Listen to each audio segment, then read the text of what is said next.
Well, they're a dangerous, dangerous team because they've got tremendous quickness and speed, combined with the ability not only being able to get to the rim, but with shooting threes. They've got numerous guys that can get 15 to 20 on any given night. And so it's not about the balance of the stat sheet, it's about the balance of their team. And they've had different guys step up and make plays at different times in games because everybody can make a play. And I think they've responded really well to the loss of Rice, who's one of the better players in our league, without question. But because of the fact that they have so many guys with versatility to get to the basket and to shoot the three, not to mention one of the most mobile, I wouldn't even call him a center, he's a big. I mean, one of the most mobile, forward big men in our league, in Egwu, and the things that he can do. He creates all kinds of issues because of what he can do protecting the rim, because of how he can guard ball screens. They can switch with him, they can trap with him, they can back him off.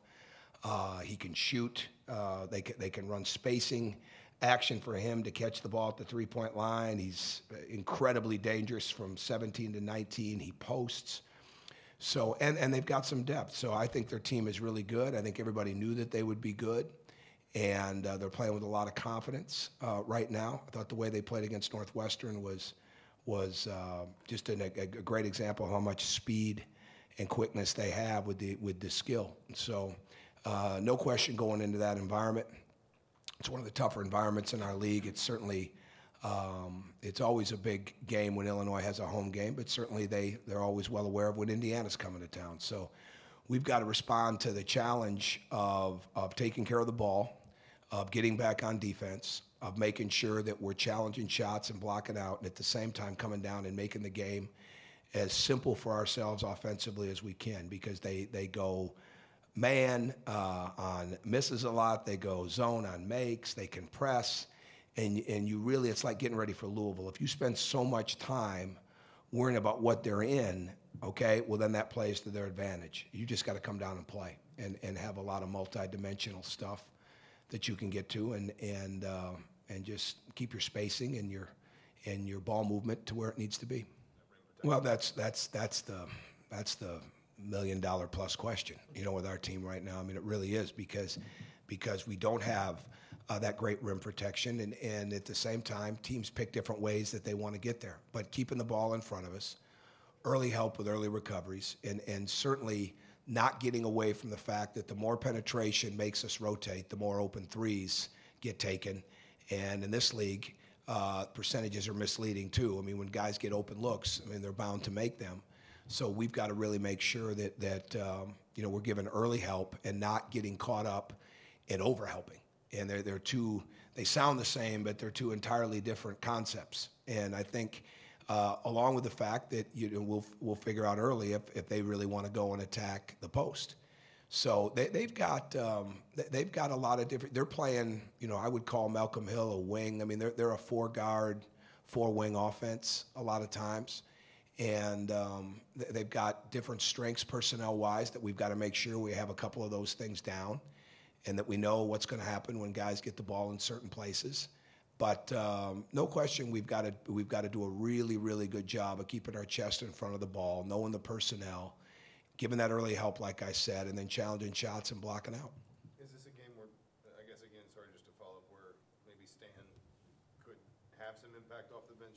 Oh, absolutely. Physical defense. Yeah, absolutely. I mean, but everybody has to. I mean, the challenge is for really every day, especially yesterday, and it was much more isolated into 2-on-2, 3-on-3, things like that, for guys to really keep picking up their ability to defend the proper way. And big thing for us right now is not only staying down in that stance, which we're doing a better job of, is the recovery, all right, and then staying lower. We've really got to work on staying lower, because it's like pad level in football. And as the game goes on, the higher you're up, okay, and the lower the opponent is, the lower that pad level is. That's why they always talk about it. It makes so much sense, and I've used that example before, and we don't have many football players out there, but you have to stay low. The harder it gets, the lower you have to be. I mean, that's why it's a demanding game. That's why it's defense. And that, for us, when we see the film, creates so many of our situations. We get up, we're in a stance, but our head's over our body, or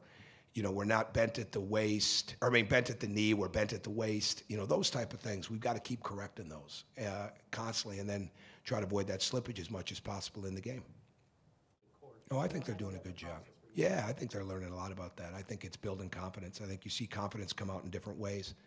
And if you're just waiting to have really good games and have your scoring be there, well, then your confidence is going to be fleeting. It doesn't matter really who you are. And so your confidence has got to come from what you're bringing on the defensive side, what you're bringing in the impact of the game, like we always talk about, and how much you know.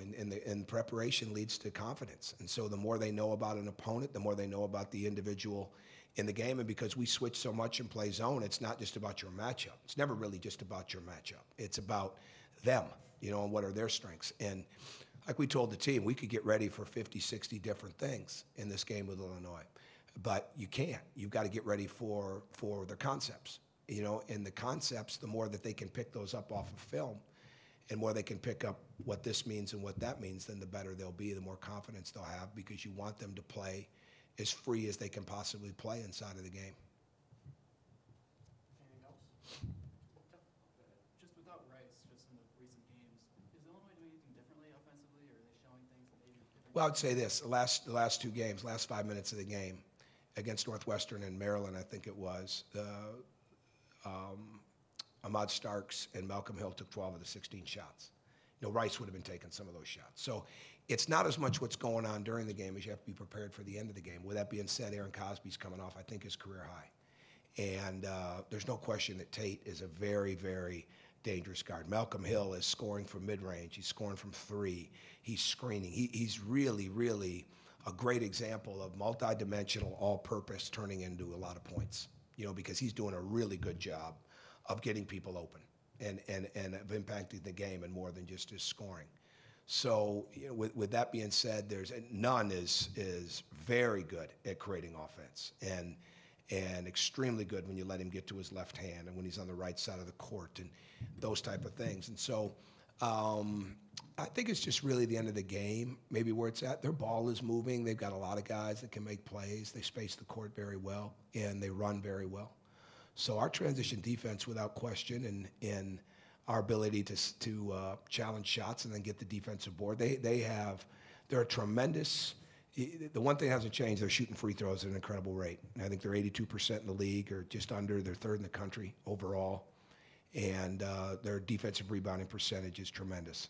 So when you've got the ability to get out and go on your break, and you've got the ability to have something happen when you attack the rim by getting to the foul line and making points, that's dangerous. So we got to be great at the beginning and great at the end of the possession as much as possible. And I don't know if much has changed with Rice being out there, other than the fact that it's just another guy that's a bona fide shot maker. We'll see. Yeah, I mean, he's working at it. I mean, there'll be a time and a place, but really it's just a matter of us having even better ball movement, and we're not really a team that's just going to be able to slow it down and throw it in the post, and because you're not going to create a post double right now. We really weren't creating a post double anyways, So his impact would have to come for us on the rebounding side, on the defensive abilities, and it's coming. But at the same time, Emmett's getting better, and Colin and Max. Max is definitely going to have to be somebody that can provide more for us from different spots. Colin is, and Ryan did the other night, and hopefully we continue to build on that. So it's not as much about the size; it's about the activity. And if Jeremiah can come in with that size and bring some activity, and create some positive plays, then there'll be an opportunity for him. Time for one more question. What has enabled James to be so effective rebounding? And was he this effective in high school, or is it just something that he's really working on? I don't remember the high school part of it as much, knowing his numbers. I think he's got a nose for the ball. And our job is to make sure he's got that nose open. Give him some smelling salts once in a while to remind him, go get it. Because it's like Yogi, when Yogi was a freshman. Every time Yogi got a defensive board, we were at an incredible rate at the break because he started that offense, right? Well, it's like when James gets offensive and defensive boards, really good things happen. And he's just got to be committed to going all the time, and deal with the blockout. But he's long, and he's got some real good quickness, to get to it. It's just a matter of, for us, we've got to rebound the ball. We can't let our spacing dictate who goes to the backboards. Everybody's got to go unless you're the guy that's back, and we spend a lot of time on those rotations of who's back, who's not back. But you can't have, and we already had some weaknesses with this. This is where we haven't been as consistent. We haven't been as consistent in our rebounding on the offensive end. Our blockouts have been pretty good on the defensive end. We haven't always gotten the ball, okay? So therefore we've had some of the poor margins. But the Michigan State game was really the worst of the games since Louisville, because at that point we're out rebounding teams at a pretty good rate. But we've got to continue to improve the offensive rebounding. And it's not just this game, it's got to be every day, it's got to be every game. And you just got to keep coming and coming and coming. And the more spacing, and we shoot threes, obviously, like others do, so the more spacing game that you're in, if you get guys that are just standing there, well, they're really in no man's land, okay? And you've got to be coming through to the glass and then getting back. If you're in a certain area, then you're back, but you got to sell out and go to the glass, and when James and Nick and Stan and Troy, and when people like that are moving constantly in the offense, when they're doing that, we're a better team, and that's how we have to play. James can continue to do that at an even higher rate, and because we got to steal possessions, and at the same time we've got to keep finding all these different ways to get to the foul line. Well, you know what? That's a good question. We should be able to have more of an update next week, because he's had a lot of meetings and things like that since he's been back. But he's with us every day in practice. It's going to be his first trip, I believe. He's still able to go, right? Yeah, this is his first trip with us. Those all become doctors' decisions, and it's Dr. Rink and Tim Garl in touch with the doctors that are working with him. But he's dressed. We used to keep his practice jersey and shorts on a chair every day, and I think some of you probably remember that, but it was every day, and now he's wearing them, so that's a good thing.